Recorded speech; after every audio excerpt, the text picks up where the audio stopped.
Kamel, le problème, si on veut, voilà, le système algérien, c'est le problème est d'ordre politique, exactement pour le système algérien, parce que pour le comprendre, il échappe à l'analyse par rapport aux d'autres systèmes, ça veut dire son origine, etc. Donc, euh, sa survie passe avant tout. On a vu mettre des entreprises, des privés, etc., en pièces. Pour eux seulement, n'a pas fait allégeance, on n'a pas soutenu un mandat ou une campagne, n'a pas, ils les mettent en pièces. Parce que même les lois, ils peuvent adopter, prétendre à toutes les lois. On a changé les lois, mais quand ils veulent, ils ont les médias, la propagande, ils te mettent en pièces. Ils te mettent en pièces. J'ai vu des contentieux commerciaux qui peuvent se régler par une transaction commerciale, ils ont pris le type, il a pris menacé avec 10 ans de prison, tu fais allégeance, sinon, etc. Donc, simplement, c'est une erreur, voilà, d'écriture, tu peux passer, si tu fais pas allégeance. D'ailleurs, on voit maintenant, ça veut dire que ceux qui ont été considérés esclavagisés sont en train d'être, sont remplacés exactement par ces forces même, etc. Donc personne ne peut. Il y a des patrons anciens traditionnels sont restés loin de tout. Ils essaient de gagner que petit. Ils ne veulent pas se montrer pour éviter tous ces problèmes. Tous ces problèmes parce que, voilà, moi je l'ai vécu même avec Bouteflika, avec la presse, au moment où tu vois l'envie de se développer, tu ne laisses pas.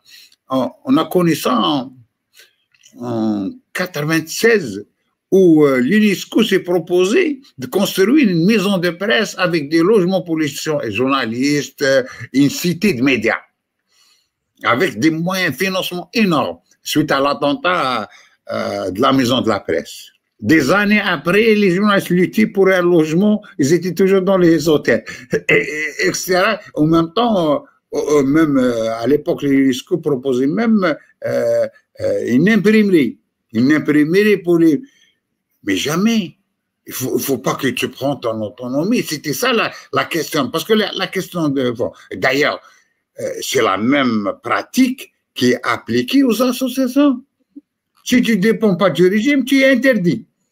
Si tu ne dépends pas, si tu ne fais pas allégeance, ou si tu as même, parce que ce qu'ils considèrent un financement étranger, etc., des subventions, toutes les associations à travers le monde, ils ont ces subventions, soit de l'Union européenne ou d'autres, etc., même des fondations, etc. Les associations du régime qui font allégeance bénéficient. Même l'UNTV bénéficie d'aide de l'ambassade de France, etc. Les radios. Moi, j'ai rencontré des journalistes algériens de la radio qui ils ont bénéficié de stages de plus d'un mois ici en France. Mais par la suite, quand ils ont voulu accuser comme Sankadé, ils lui ont fait sortir ça. Alors que ça, même les magistrats, ils ont bénéficié ces subventions en même temps des types de coopération de l'Union européenne et de la France. Donc, nous sommes dans ce système qui est machiavélique. Il ne veut jamais d'autonomie. L'ennemi, son ennemi, c'est l'organisation autonome. C'est l'organisation que tu ne dépends plus de...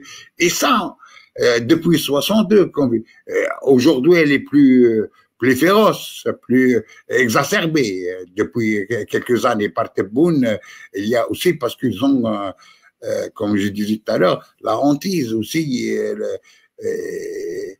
du complot aussi, du complot, etc. Donc, ils ne dorment pas la nuit, ils pensent à un complot. Même une simple déclaration, ça leur fait... voilà, c'est pour cette raison qu'on voit des fois des têtes tomber, alors que c'est des gens qui peuvent, comme on appelle... comment ça s'appelle le truc, s'entretuer entre eux, c'est un truc, ils peuvent se manger entre eux. Parce qu'il y a cette culture, il y a ça. Et ça...